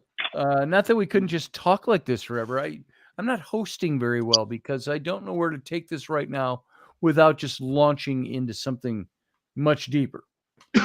So I'm going to save that for probably Monday night. And I think we're going to start wrapping up tonight, unless any of you guys has anything more you want to add to this. Or if anybody wants to call in out there, you can call in. Otherwise, I think we're going to wrap up and pick it up another night when there's more meaty material that I'm going to present. Well, it's interesting for one thing. It's like dealing with a religious reality, which we as Christians don't have evidence so much of the resurrection, but we still believe. You know? believe. Yeah. And so it's Because there's a verse in Mark chapter 16 where it closes by saying that they said nothing to no man after they heard that Jesus was risen from the dead before they were afraid, as a full stop. And then some commentators say that there are 8 verses that are added to Mark's gospel that wasn't actually there. I've heard that on some documentaries that talked about when it comes to the resurrection. Well, it wasn't there in some of the earliest texts that we have. So. Well, and that's interesting when you start looking at that kind of stuff, because the translation of the Bible is an interesting thing. And when you look at like the Hebrew language and how that is formulated and how a lot of things are said in context, there's also, pronunciation and different things that if you pronounce it one way, it means this. If you pronounce it another way, it means something else. The definition changes. And so when you start looking at, how many iterations now have we been through since the Council of Nicaea, where they first put everything together, to Johann Gutenberg being like, hey, I got this thing, and it can put words on paper, right? And so how many revisions has this gone through? How many retellings? How many influences from the societal norms of the day? I think even on that point, I think there are some things we can be somewhat more sure of, because we got like what is the oldest manuscript of the Gospel of John that we have? It dates back to within 100 years of John's life. So you're talking into the late 200s AD. John lived to about 100 AD, they think. And so we've got some manuscripts that'll date back that far. You've got your Codex A and Codex B manuscripts. You've got all the Hebrew manuscripts. You got all this stuff. You've got what is it? The Septuagint. We don't have the original Septuagint, but the Septuagint was written in the 400s thereabouts BC as a reconstruction of the Old Testament. And It was in the Library of Alexandria that they did that. Mm-hmm. So you've got those There's some texts. changes to the Hebrew Basically, too. the Old Testament you see today in a Catholic Bible or a Old Testament you're going to see is taken from the Septuagint. And Right. so there are manuscripts that date back. But there are definitely other manuscripts that have been rewritten. Right. Yeah. So True. I think, and Dead Sea Scrolls, you're talking first Oh century. yeah, the Isaiah scrolls, they're big. First century BC, I believe. Well, and then let's look at another thing so- with this. Not only do we have the revisions that, the more modern, I use that very loosely, revisions. Before all of this stuff was written down, and we're talking, let's go back Old Testament, right? Mhm. BC period.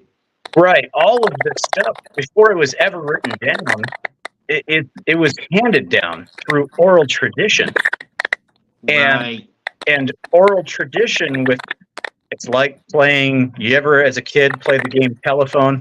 Yeah. Where you sat in a circle of friends and then you tell them, That's Billy has a big nose. age-old argument on this. Yeah, is Right. the game of telephone. And it's gone through so many iterations before it gets to the final person who tells the story to whoever's writing it down. Little things changed, and it's so, that's brewing coffee over there or something. I actually am brewing coffee, That but might be what we're hearing. I just started it like well before this kicked back in. I'm telling you, it's my NSA guy. Hey Bob, how are the kids? Hey Bob, yeah. See, I've gone through when I went to seminary. We went through a bunch of textual criticism courses, and looking at, and I don't remember half of the stuff I learned in that course, but I remember the basics about, first thing you look at when you're trying to read scripture, interpret older texts, is find out who wrote it, what date was it written, to whom was it written, what was the context, and what would the people to whom it was written have understood within their context historically. Yeah. It might be something totally different. And, exactly. So it's interesting when it comes to all that stuff. It's like the one I like to hail to a lot. And John, I don't know if you heard me on this show talk about this, but one really interesting point that I learned was in the Old Testament was the where it says Moses is in front of the burning bush. Right. And he asks, well, whom shall I say sent me? I am. And he says, I am that I am. He tells Moses. Mm-hmm. Well, did you know that is the only place in the Bible where an ancient Mesopotamian wordplay is used in the phraseology? So that's all contextual. And so when you're reading that, first thing to understand is Moses, when he's asking, he's saying, so God, whom shall I say sent me? What's your name? There was a mythos, if you will, about understanding the hidden name of a deity. You would have some power over it. Yes. And so Moses, being raised in the school of the Egyptians, where he studied all these world languages, the school of the nobles, he asks the question. He's really, what he's saying, he's kind of looking at God and going, so what's your private name that I can tell people so they know I'm really one of yours? Yeah, and then God says, I am that I am. And it's a Mesopotamian wordplay. And the Mesopotamian wordplay, without getting to the breakdown of all the etymology of the language, it literally means I am that Enki they speak of. Oh. And I said, wait a minute. Enki? And I looked at this phrase and I looked at all the breakdown. Now, we don't know if God is equating himself to Enki and saying he and I are the same thing, or if he's saying, that Enki they speak of, that's really me. Yeah.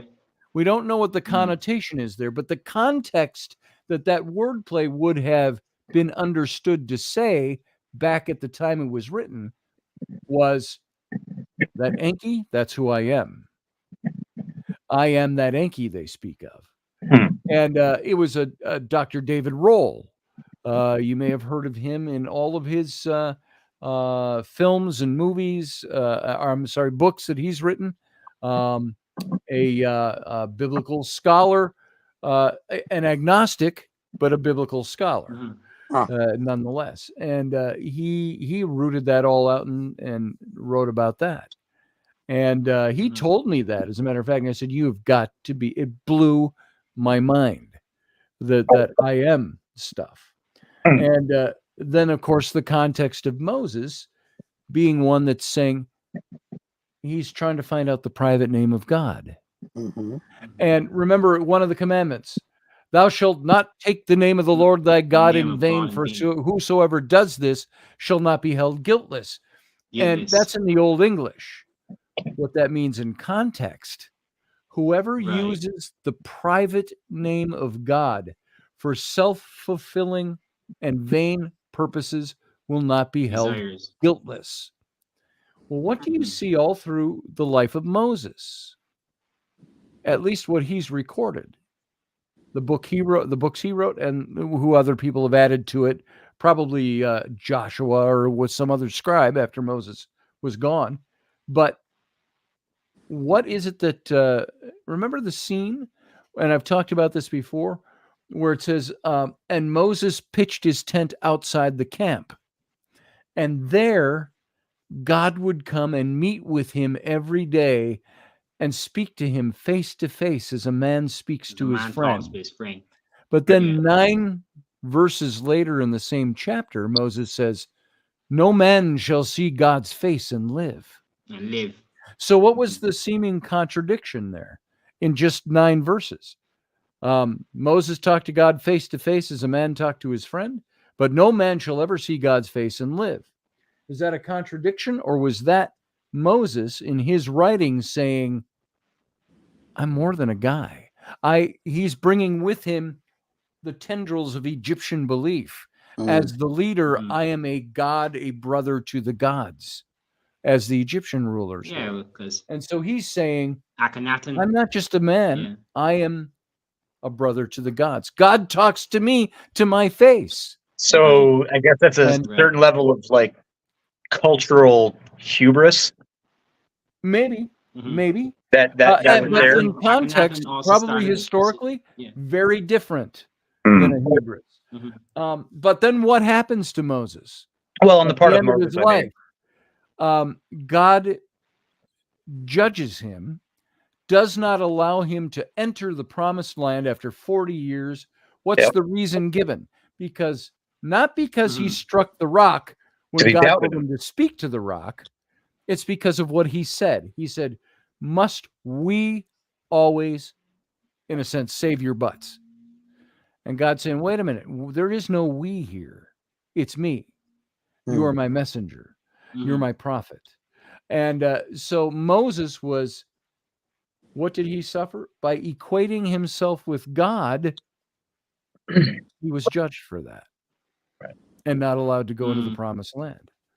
And I think he did that a lot throughout his life, because this is what he brought with him from Egypt. You can't spend 40 years of your productive life in one thing, being trained as a nobleman, being trained as very likely in the pharaonic house, in the school of the pharaohs and the nobles. You can't be trained as and brought up as a prince of Egypt for 40 years and then all of a sudden lose all of that when you're out in the desert. You ran away. It doesn't mean you abandon everything you once thought was true. Right. Even though the Bible says that Moses, that he was a man of faith. By faith he did this. By faith he identified with his people. By faith he did that. I think that was a blanket statement for what he was doing. I think Moses identified with his people. And I think he also saw himself in context to the way it's written, he saw himself when he murdered the Egyptian taskmaster and buried him in the sand. I believe he saw himself as being the most unique amongst the Hebrews in the position he held in government, in the royal house in Egypt, that he would have better opportunity than anybody else to be the prophesied deliverer. And when he murdered the Egyptian, he was basically enacting that out. So that's just a thought.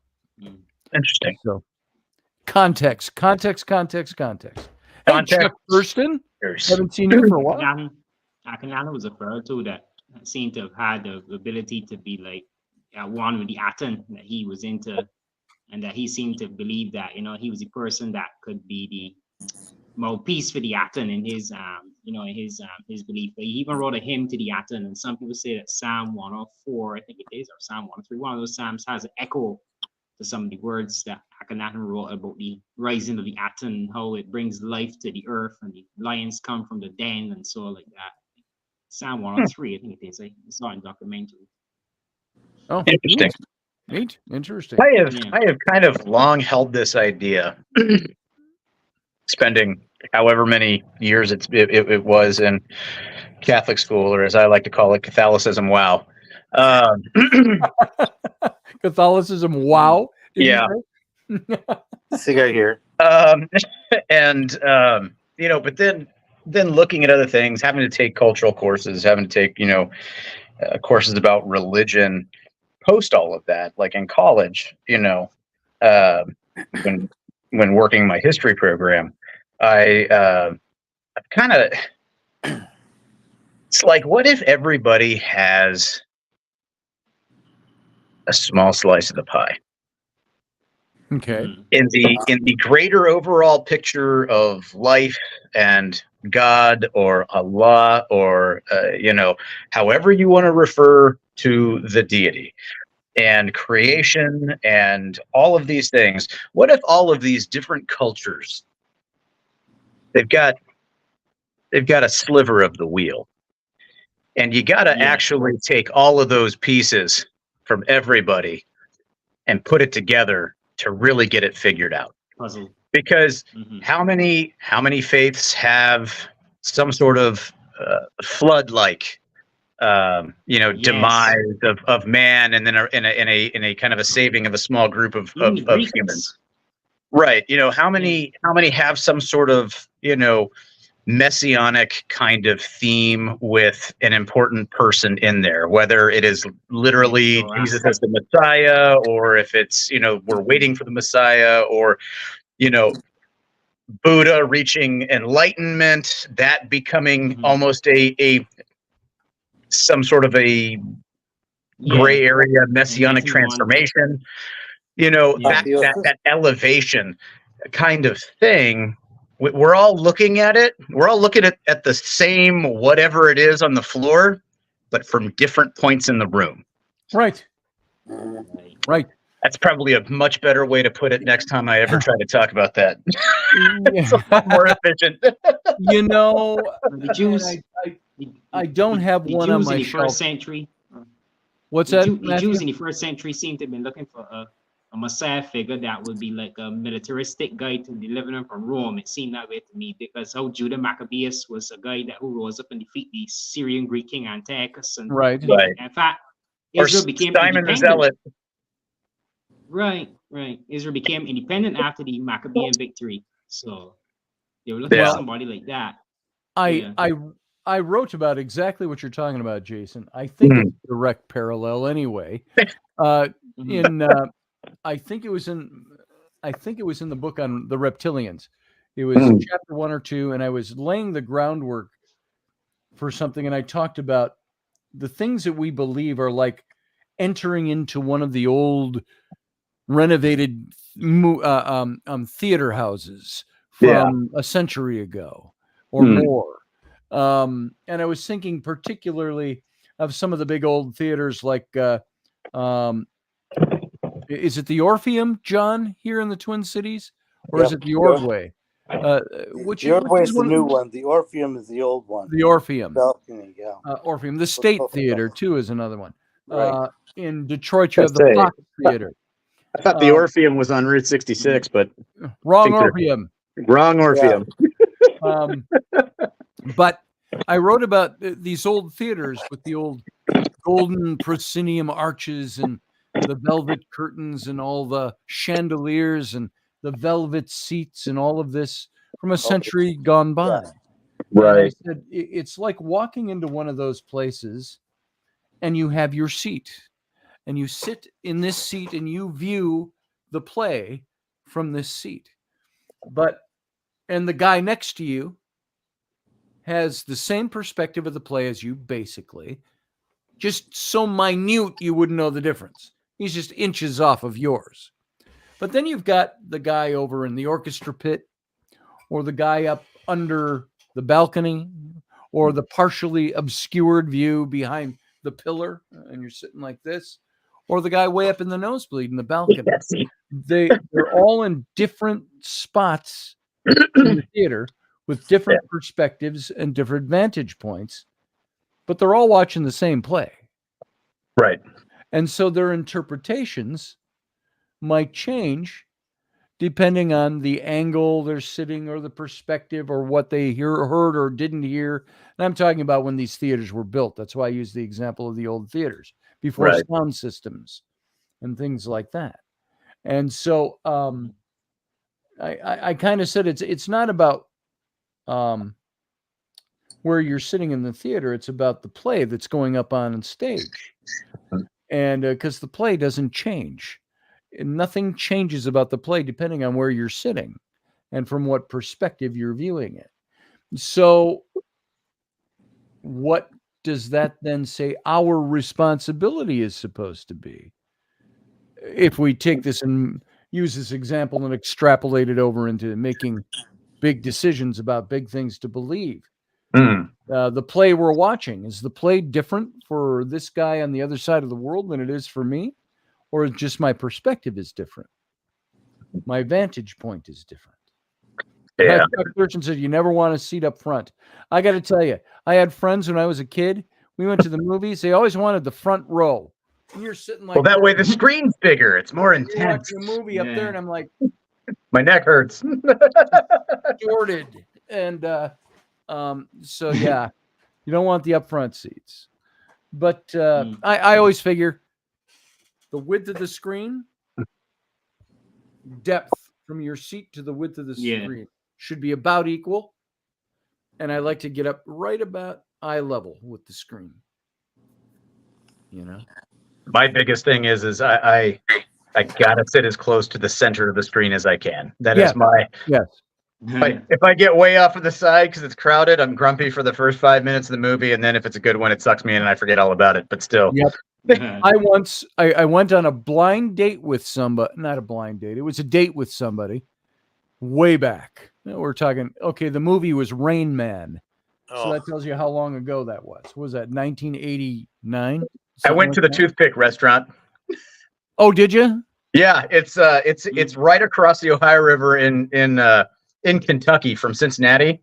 Oh, nice. And my aunt lives in Cincinnati, and I stayed with her for a summer, and she's like, hey, we're gonna go to this place over across the river in Kentucky, and I think you'll think it's really cool. I'm like, okay. So I get in there, and they have a picture of some of the people from the cast and everything on the wall, and I'm like, yeah, the toothpick scene was shot here in Rain Man. How did they pick a location in Cincinnati for a movie? I know. No idea. There's just this little restaurant in Cincinnati. By the way, I was born in Cincinnati. My dad still lives outside of Cincinnati. Okay. So I know that was an amazing fact that you're going to. Well, now that begs a question. Well, it begs two questions. Are the we first related? Question, well, that would be interesting. That'd be funny. I can marry you. You're my cousin. Right. Not even my cousin. I mean, the two questions that it raises in me are: one, how long did you live there? And two, Skyline or Gold Star? Skyline or Gold Star? Ah, You have okay. no point of reference for me. No, none. Cincinnati chili. Oh, now it does, but you had to remind me of that. See, Like no what? point of reference. What's that, John? I have no clue what you guys are talking about. Chili. Yeah, Cincinnati has a very unique kind of chili. It's actually more like a bolognese in terms of texture. So it's like a meat sauce. Right. Italian style. Sign language for those who are not Right. understanding. Yeah. And yeah, so the two going brands that compete in Cincinnati are Skyline and Gold Star, and the rivalry is literally as deep and as heated as Pepsi versus Coke back in the 80s and 90s. I don't know any of that about Cincinnati. I was born there, didn't grow up there. Yeah. Okay. See that would, and the question about how long did you live there would have answered the second one. I got basically squeezed out in Cincinnati. When we moved to Minneapolis. So got it now. Yeah. No, my mom and dad were both from Cincinnati. So you should ask them. And my dad's still there. Yeah, I should ask him about the chili. Yeah, it's he lives. He's a little bit out in the sticks, though. I think I want to say it's east of Cincinnati, about 40 miles. He grew up in Cincinnati, lived there his whole life. Bought some land out there. He's near the Serpent Mounds. So is he like out in Hillsboro, or? Yes, Hillsboro. He's brought up. He is New Vienna. Okay, because my grandmother lived in Hillsboro for decades, and my grandparents still live in Sardinia, or Sardinia, depending on how Italian you want to get with it. What part of the South you're from? Right, and yeah, so used to go out there all the time, so I know that area pretty well. He's out New Vienna. You go another 25 minutes and you're in Peebles, which is Serpent Mound area. Have you been to the Serpent Mounds? I have. It's a cool place. It's a very Serpent cool Mounds in place. Ohio. Yep. Yeah. It's my dad wants us to move down there. He wants to give us some land to live on down there, which I said, Dad, I can't buy land from you. And he goes, it'll all be yours one day anyway. So I'm like, oh, cool. But he would like us to move the family down there. It's gorgeous down there. I'd live down there in a heartbeat. We've got the family, my dad's side of the family, we still have 330 acres. The dad's side of the family, and really more like grandma's side of the family, but like used to own a massive amount of land, like county plus worth of land down, and it's just gradually sold off over the years and generations and whatnot. So we got like 300 some acres still left. Whenever I hear somebody talk about land in Ohio, for 25 years now, this has got into my brain because my dad lives in Ohio. Yeah. And every time I think of it, I think of the British actor who played Lord Cornwallis in the movie Revolution. Not Revolution, Mel Gibson's movie. Patriot. And he rolls out a map at some point with the bad guy, the baddie in the film. Right. And tells him, I have 3,000 acres in Ohio. Jason Isaacs, he plays in Patriot as bad guy. Yes, that's he played. Cause he shot. My dad used to comment how ruthless he played in when he shot Mel Gibson's son on the farm. Well, that was Jason Isaacs, right? Jason Isaacs. Yeah. That wasn't Lord Cornwallis. He can out brutal boy. No, he played he was the Dragoon commander. I can't think of his name. He was a Dragoon British officer, right? He was who was a real guy. He was an amalgamation of a couple of different guys. Right, yeah. Good movie. Really cool. My dad said. By the way, and I mentioned this the other day, when that movie came out, I think it was 95 or 98, something like that. Hold on. I feel the arthritis setting in now all of a sudden. Yes. Oh. And we Yeah, that's the year you were born, wasn't it? 83. I'm not So that young. we got to go to the Mall of America, to the cinema there, Yeah. with our group, the Highland Regiment, Hmm. which we were the British redcoats and the kilts and the muskets and all that. 1759, we portrayed a company of the 42nd Royal Highlanders during the French and Indian War. Mm-hmm. And of course, the character, Mel Gibson's character, had fought in the French and Indian War. Right. In this movie. Yeah. And so we came in and we had 20 to 25 of us all in uniform, with muskets, believe it or not. This is pre 9/11. So with muskets in the Mall of America. I say pre 9/11 because so many things like that changed. Right. But we've got our muskets and our swords, and we're milling about in the lobby, teaching people history of the French and Indian War and the American Revolution. Oh, that's cool. And it was cool. And then at the beginning of each showing, they had our whole group. They brought up the house lights before the movie started, and we'd march down to the front of the theater with our muskets on our shoulders, and all in a line across the front. And our captain would read something. He just pulled something from the Stamp Act. And each one of you after tonight's performance will need to billet 2 soldiers in your homes. And the audience caught on real quick, and they'd start boo, they're booing. And he'd look from his parchment. He'd be reading, and he'd go, and he yells back, he goes, "Fix bayonets!" And then and we had our bayonets all up, and so which was very cool. And then we marched out, and then we got to watch the last showing of the night, which was the midnight show. But one of the best scenes for us, experiences for us during that movie was, do you remember the scene where we're fighting the French and in the French and Indian War? But do you remember the scene where he first meets the French colonel, Captain Colonel, whatever he is? Oh, the guy hates him because of things that took place during the French and Indian War. And he's trying to talk to him. They're on horseback. They saddle up, and he tries to talk to him.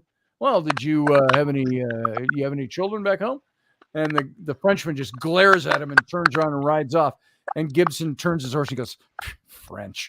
Yeah. Like that. And we just all burst out laughing because all we do is taunt and insult the French when we were doing our reenacting. We would teach kids. Now, I talked about this the other day. We would teach kids, when we would take kids during school days of these reenactments, we'd teach them how we marched. And so these kids were all lined up, and we'd teach them phrases. And I'd say, "Now we're going to teach you a wee little bit of French. Do y'all know how to speak French?" You know, and I don't even have my Scottish accent down right now. But and I'd say to the kids, I'd say, "Repeat this after me." Oh boy. I'd say, "No." And they'd all go, "No." And I go, "Rendon." They'd all go, "Rendon." I go, "Les armes." "Les armes." I said, "Now put that all together. Nous rendons les armes. Nous rendons les armes." And I said, "Now, when we walk by, we're going to march you by the French camp. When we pass the French camp, I'm going to call out, 'What's that great French cry in war, battle cry? Nous rendons les armes.'" And if anybody speaks French out there, you know what that means. It means we lay down our arms. And basically, we surrendered. What's that old thing where it's like you're flipping through the magazine, or you're going through the surplus store, and it's like, we have a French Moss 36 rifle. Right. They dropped once, never fired, you know. Yes. Yeah. So, nous rendons les armes. All of you remember that. All right, folks, we were going to quit about a half an hour ago. We were going to go to bed. Be done. So, I'm going to let you guys go. All right. Get out of here. Hey, John, thanks for coming on tonight, brother. Good to have you here. Yeah. I'm glad you made it in. Thanks for your contribution this evening. And I'm going to let you go because we're going to sign off. Yeah. Got any wise words, sage words for us before you leave? Peace. All right, that'll do. All right, John. You have a good night, brother. Good to have you here. Take care, Matthew, guys. same for you, brother. We'll see you later. Thanks for being here. Have a good one. And Jason, good to That's have me. you come on. Glad you're here, brother. Always glad to join in. All right, we'll see you later. And everybody else, thank you for being here. And by the way, I got to mention, Chuck Thurston said he was up in Washington working crab season. Crab season around here is all year long for me. Hey, you kids, get off my grass. Crab season. Lame dad joke.